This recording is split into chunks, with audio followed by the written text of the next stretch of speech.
Guys, Dricus Du Plessis is defending against Khamzat Chimaev at this weekend, and I'll tell you, there's no better way to turn up that excitement than with my partners at DraftKings Sportsbook. Right now, new customers who bet just $5 will get $200 in bonus bets instantly. Stay in on the action. Use your bonus bets in same-game parlays for a shot at an even bigger payout. Love the thrill of live betting? Because DraftKings has got you covered. Bet live on in-progress games right as they happen. If sports betting is not yet available in your state, don't worry. You can still join in on all the fun with DraftKings Daily Fantasy Sports and have a shot at cash prizes. This is your chance to get in on the action. Download the DraftKings app. When you sign up, use my code Sonnen. DraftKings, the crown is yours.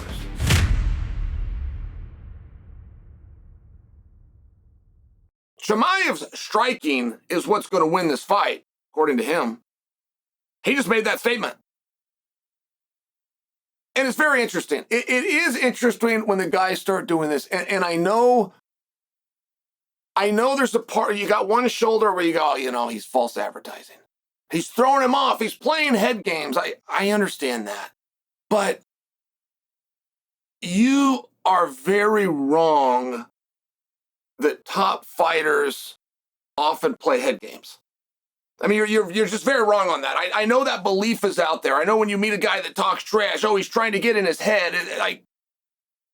It's a fun thing to say, but I'm a little surprised you do say it. Has anybody ever gotten in your head? And maybe the answer is yes. Okay. Have you ever gotten in somebody else's head or even tried? Maybe the answer is yes, but if I kept going and go, well, did you fight that person? Was this about combat? Was this about, I'm going to get a no. You're not going to have an ability to relate with this.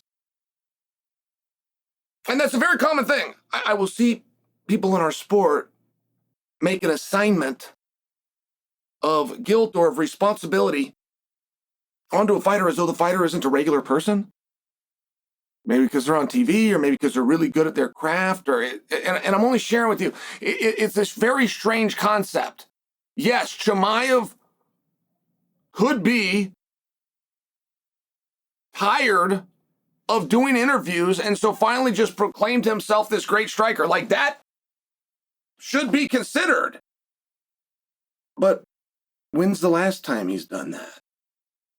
With what evidence from history would lead you to conclude that that's what he's doing? And I only ask you because let's take a look at that. Can Chimaev beat Dricus with striking? He wouldn't want to.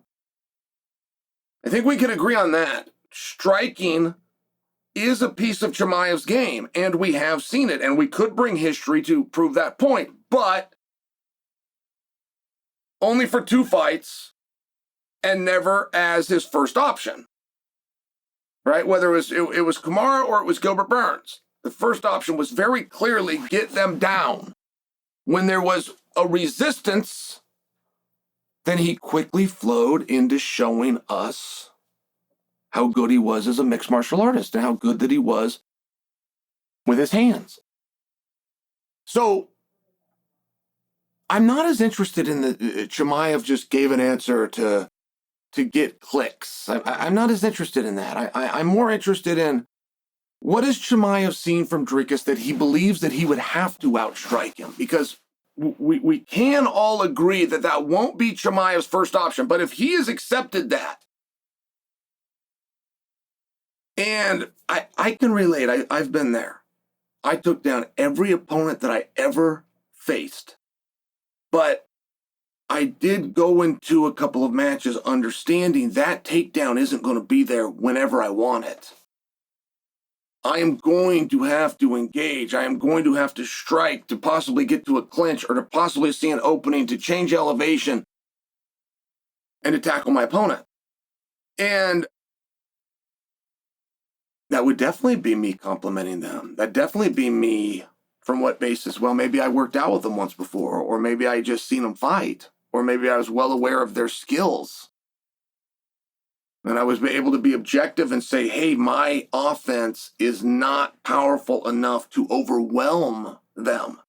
So could that be what Chimaev has seen? Is he looking at Dricus and saying, this guy can wrestle. This guy's got good defense. Another thing, and the number one thing that'll stop a wrestler from taking you down is if he can't keep you there. Every jiu-jitsu guy in the world who has spent time working on an armbar in case a wrestler takes him down, or working on a triangle in case a wrestler takes him down, has largely done that because that's easy and standing up is hard. But if you want a wrestler to stop taking you down, all you got to do is get up when he does. That's it. You stand up 3 times from a wrestler, he will not take you down a 4th. And I share that with you because there's 2 sides that Chimaev could be seen, right? Do I believe I'm going to have a hard time getting him down in the first place? Or 2, when I've seen Dricus down, does he stay there? If he believes in jiu-jitsu, if he believes that jiu-jitsu like 1993 can win a UFC fight, great, I'll take him down all day. But if he's going to scramble and get back up to his feet, you can't use the energy. So I'm just sharing with you, that is potentially one thing that Chimaev is looking at. Now, let's look at another fight. Or let's look at another thing. Who's the better striker? Because who the better wrestler is between Chimaev and Dricus is a fun argument to have. But if we have to break that down to wrestling, your answer is Chimaev, and it's not overly close. But that's not MMA wrestling, right? You don't ever need an armbar. You don't ever need a omoplata. You don't ever need a guillotine if you're willing to work hard and get up. If the guy takes you down and you settle into your back, you're excluded from this conversation. If a guy takes you down and you use that as a trigger, the moment you hit the mat, you're coming up to your feet. You're going to scramble, turn, face him. It's an attitude. It's not a technique. There's techniques you can be shown. It is an attitude to get off the bottom. If you possess that attitude, well, you're probably going to be in stand-up fights because the guy's not going to try to take you down. So the question is, who's a better striker? Now, I know that you guys are very quick to see Dricus Du Plessis. But in the history of Chimaev's striking, there was one moment, one shot. It was landed by Gilbert Burns. And it was one moment, one shot. But it got through, and Chimaev went down. You guys remember that moment? He just dropped to a knee, and he sprung right back up. It was enough that you could look at it and go, hey, let me see that again. Was that a slip? Hey, was he throwing a knee and he lost his balance? Did Gilbert just knock him down? It was one of those. And if you do take the time to break it down and rewatch it, no, Gilbert got him. Gilbert knocked him down, goes down, he pops up, comes right back swinging. He won the stand-up battle of that fight, and that was a colossally hard and difficult and close and instant classic of a fight. But Chimaev still won that aspect of it, and then you go put him over there with Kamaru Usman. Now Kamaru Usman is awesome everywhere. Everywhere. When they were talking about MMA guys that could go and do boxers, they were talking about Kamaru was the one that was going to go and box Canelo. That would have been a lot more interesting than you think. Kamaru Usman can handle himself in every aspect of fighting. But if you were to break down your final analysis of who won the stand-up battle between Chimaev and Kamaru Usman, you would still come to the conclusion that Chimaev did. So I do feel that one shot by Gilbert, that one instant, that one drop down to the mat has somewhere led you to believe that Chimaev can't take care of himself on his feet. Now, Dricus is much better in terms of his understanding of it, much better in terms of his experience, much better if you were going to put him in a pure boxing or kickboxing environment, which one's going to do better. But does that mean that he can beat him? It's very different. Like Chimaev's is ugly. It is Street Fighter-esque. He is punching you just to try to get in and get a hold of you, which would be a foul in boxing, a foul in kickboxing.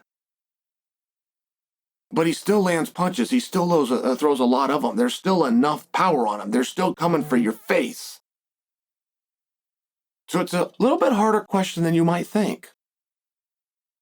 I'm not asking you, when I ask who the better striker is, if they were to both stand there from a boxing or kickboxing standpoint, I'm asking if they're on their feet but fighting MMA.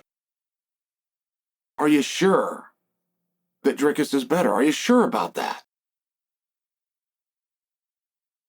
And I will look forward to reading your answer.